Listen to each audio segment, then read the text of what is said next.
तो गाइस क्या हाल चाल, एकदम बढ़िया। तो बच्चों स्वागत है आपके अपने यूट्यूब चैनल राहुल श्रुति फिजिक्स में।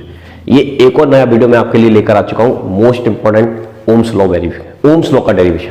ये डेरिवेशन कई सालों से लगातार पूछा जा रहा है, तो इस साल भी चांसेस है कि ये आ जाएगी एग्जाम में। ठीक है, तो बहुत इंपॉर्टेंट है। चलिए इसके बारे में बात करते हैं। 2 से 3 मिनट का समय लगेगा बस। देखिए डेरिवेशन हम किसका कर रहे हैं, ओम्स लॉ का। तो हम एक लाइन लिखेंगे, when a potential difference B is applied across a conductor of length L।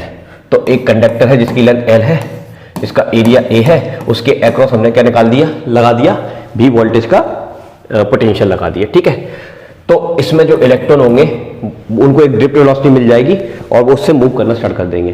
तो आपको क्या करना है, इसमें ड्रिफ्ट वेलोसिटी का फॉर्मूला याद रखना है। तो ड्रिफ्ट वेलोसिटी का जो फॉर्मूला होता है वो होता है BD equal to E capital E tau upon M। Capital tau जो टाउ जो है यहाँ पर रिलैक्सेशन टाइम है। ठीक है, E चार्ज ऑफ इलेक्ट्रॉन है, कैपिटल E इलेक्ट्रिक फील्ड को इंडिकेट कर रहा है, M उसकी मास को इंडिकेट कर रहा है। अब इलेक्ट्रिक फील्ड का फॉर्मूला होता है वोल्टेज और डिस्टेंस की टर्म में, तो V अपॉन L। तो इसको यहां पे चिपकाओगे तो ये फॉर्मूला आ जाएगा। क्लियर है बेटा। अब हमने यहां पे एक लाइन लिख दी, if the area of cross section of the conductor is A and the number of electrons per unit volume और the electron density of the conductor is N, then the current through the conductor will be. ठीक है, तो अभी एक formula और होता है current का, ये आपको याद करना पड़ेगा, NEABD। ड्रिफ्ट वेलोसिटी और करंट में रिलेशन होता है। इसका वीडियो नहीं देखा, उसका लिंक डिस्क्रिप्शन में डाल दिया है, बहुत इंपॉर्टेंट डेरिवेशन है। ठीक है, लिंक डिस्क्रिप्शन में मिल जाएगा।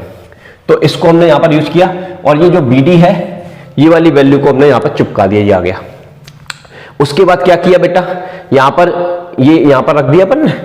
उसके बाद हमने क्या किया है कि यहां पर जो B है, ठीक है, इस MAL को थोड़ा सॉल्व किया। देखो थोड़ा सॉल्व किया है, MAL यहां पर आ जाएगा, ML ऊपर आ जाएगा। ठीक है, और बाकी सारी चीजें नीचे आएंगी, N E square E square A tau.